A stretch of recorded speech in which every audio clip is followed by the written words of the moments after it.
الشیطان اللعین الرجیم بسم اللہ الرحمن الرحیم الحمدللہ رب العالمین الصلاة والسلام علی اشرف الانبیاء والمرسلین وآلہ الطیبین الطاہرین المعصومین سیدنا و مولانا ابی القاسم محمد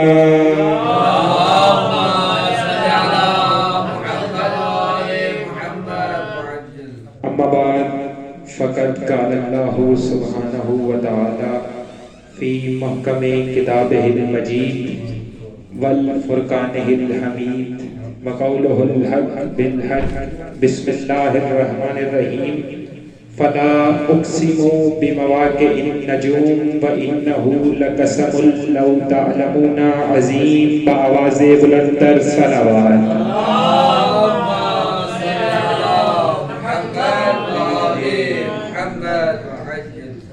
سب سے پہلے حمد و ثنا ہے اس اللہ کے لیے کہ جس نے اس سخت زمین سے نرم گھاس اگائی۔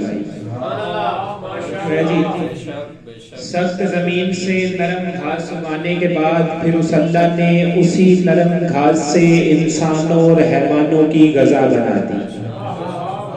پھر اس غذا سے نطفہ بنا، نطفے کو 9 مہینے تک ماں کے رحم میں قرار مکی کر دیا۔ 9 مہینے تک ماں کے رحم میں قرار مکی کرنے کے بعد اسے تنہا نہیں چھوڑا، پھر 9 ماہ تک اسے توحید کے دسترخوان سے کھانا کھلاتا رہا۔ 9 ماہ تک توحید کے دسترخوان سے کھانا کھلانے کے بعد اسے اس عرض دنیا پہ بھیج دیا۔ عرض دنیا پہ بھیجنے کے بعد اس کی ہدایت کے لیے کم و بیش 1,24,000 انبیاء مبعوث فرمائے اور 12 امام اور 14 معصوم اسی انسان کی ہدایت کے لیے مبعوث فرما کے پھر جب ان کی اطاعت کر کے اس نے سر سجدے میں رکھا تو اس خالق نے ارشاد فرمایا فتبارک اللہ احسن الخالقین، کتنا بابرکت ہے وہ اللہ جو بہترین خلق کرنے والا ہے۔ کتنا بابرکت ہے وہ اللہ جو بہترین خلق کرنے والا ہے۔ میں نے آپ کے سامنے قرآن مجید لا ریب بے عیب کتاب کی آیت کی تلاوت کی ہے جس میں خدا قسم اٹھا رہا ہے، اکرم الاکرمین اجود الاجودین اللہ قسم اٹھا رہا ہے۔ جاگ کے ذرا بات سنیے گا، بالکل خاموش بیٹھے ہیں۔ ماشاءاللہ ماشاءاللہ۔ قسم وہ کھا رہا ہے جسے قسم کھانے کی ضرورت نہیں۔ قسم خالق کھا رہا ہے، قسم مخلوق نہیں کھا رہی۔ قسم اللہ کھا رہا ہے، قسم بندے نہیں کھا رہے۔ اور قسم ہمیشہ افضل کی کھائی جاتی ہے، ابتر کی نہیں کھائی جاتی۔ بلکہ میں جملے ضائع نہ کروں، میں ڈائریکٹ قسم کر کے آپ کے چہروں سے دہلیز سیدہ پہ گرے ہوئے موتی چلوں۔ خدا قسم اٹھا کے کہہ رہا ہے بسم اللہ الرحمن الرحیم فلا اقسم بمواقع النجوم، مجھے قسم ہے اس دروازے کی جہاں ستارے سجدے میں گرتے ہیں۔ مجھے قسم ہے اس دروازے کی جہاں ستارے سجدے میں گرتے ہیں۔ اب اس قسم کی خدا نے خود عظمت بتائی، خود اس قسم کی خدا نے تعریف بتائی۔ خدا کہتا ہے وَإِنَّهُ لَقَسَمٌ لَوْ تَعْلَمُونَ عَظِيمٌ، اور اگر تم سمجھو تو اس سے بڑی قسم کوئی نہیں۔ اب شاہ شمس سے لے کے مکے کے مفتی تک ہمیں کوئی ایک ایسی تحدیث دکھائی جائے جہاں ستارے نے سجدہ کیا ہو، جہاں ستارے نے قیام کیا ہو، جہاں ستارہ اترا ہو، ہمیں حویلی زہرا کے سوا کوئی ایسی تحدیث ملتی ہی نہیں جہاں ستارے نے سجدہ کیا ہو۔ تو جب حویلی زہرا کے سوا کوئی ایسی تحدیث ہے ہی نہیں جہاں ستارے نے سجدہ کیا ہو، تو پھر ماننا پڑے گا نا کہ کائنات مل کے جس کی قسم اٹھائے اسے اللہ کہتے ہیں، وہ اللہ جس کی قسم اٹھائے اسے دہلیز سیدہ۔ آپ نہایت خاموش ہو کے سن رہے ہیں مجھے آپ کو دیکھ کے۔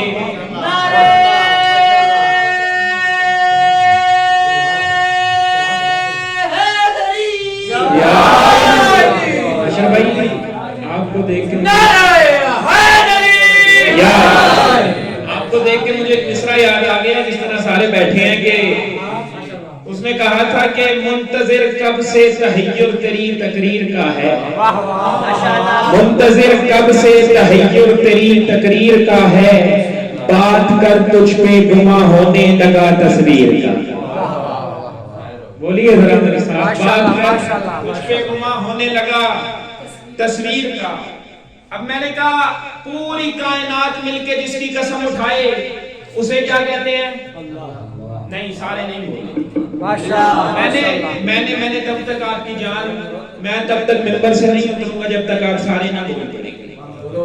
آپ کی مجبوری ہے، بولیے میرے ساتھ، پوری کائنات مل کے جس کی قسم اٹھائے اسے کہتے ہیں اللہ کہتے ہیں، اور اللہ جس کی قسم اٹھائے اسے دہلیز سیدہ کہتے ہیں۔ اور اب میں عقیدے کی صدر کہنے لگا ہوں اور آپ کے چہروں سے میں نورانی موتی چنوں گا۔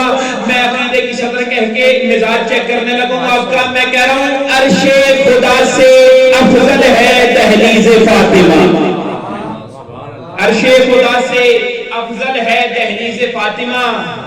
آپ نہیں بولے، مجھے آپ کے عقیدے میں شک نہیں ہے۔ آپ کے ذہن میں ایک سوال آ گیا ہے ثقلین بھائی، سوال یہ آ گیا ہے کہ کہاں عرش خدا، کہاں دہلیز سیدہ۔ اب جن بندوں کے ذہن میں سوال آیا وہ میری طرف دیکھیے گا اور خدا را اگر بات سمجھ میں آ جائے تو بولیے گا اور دعا کر دیجیے گا۔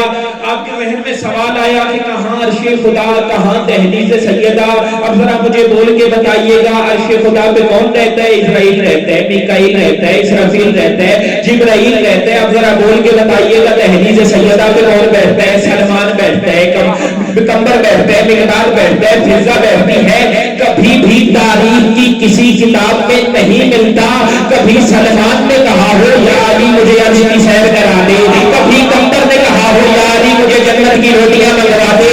گھر والوں نے کبھی ادھر جانے کی خواہش نہیں کی، گھر والے کبھی اسیر بن کے، کبھی مسکین بن کے، کبھی مرضی بن کے دہلیز سیدہ پہ آئے۔ ادھر والے مسکین بن کے، اسیر بن کے دہلیز سیدہ پہ آئے، دہلیز سیدہ پہ آتے رہے۔ آپ سب طالب علم بیٹھے ہیں تو آپ نے یقیناً پڑھا بھی ہوگا اور سنا بھی ہوگا کہ جناب سلمان محمدی ایک صحابی تھے جو اپنی داڑھی سے دہلیز سیدہ پہ جھاڑو دیا گیا۔ اسی طرح میرا خیال ہے میں نے کوئی غلط بات کر دیا، میں خوب پریشان ہوں کہ آپ یہاں خاموش بیٹھے ہیں۔ دہلیز سیدہ پہ سلمان داڑھی سے جھاڑو دیا کرتے تھے، مشاہد شاہ جی داڑھی سے جھاڑو دیا کرتے تھے۔ ایک روز سلمان دہلیز سیدہ پہ تھے کہ ایک شخص پاس سے گزرا، اس نے سلمان کو دیکھا، سلمان دہلیز سیدہ پہ داڑھی سے جھاڑو دے رہا تھا۔ اس نے دیکھ کہا سلمان تو بڑا دہلیز سیدہ پہ داڑھیوں سے جھاڑو دیتا ہے، تو بڑا علی کا نوکر بنواتا ہے خود کو، آج تیرے علم کا امتحان ہے۔ سلمان سے کہنے لگا سلمان آج تیرے علم کا امتحان ہے۔ سلمان نے کہا پوچھ، کیا پوچھنا ہے؟ اس نے کہا سلمان اتنا بتا سدرۃ المنتہا کسے کہتے ہیں؟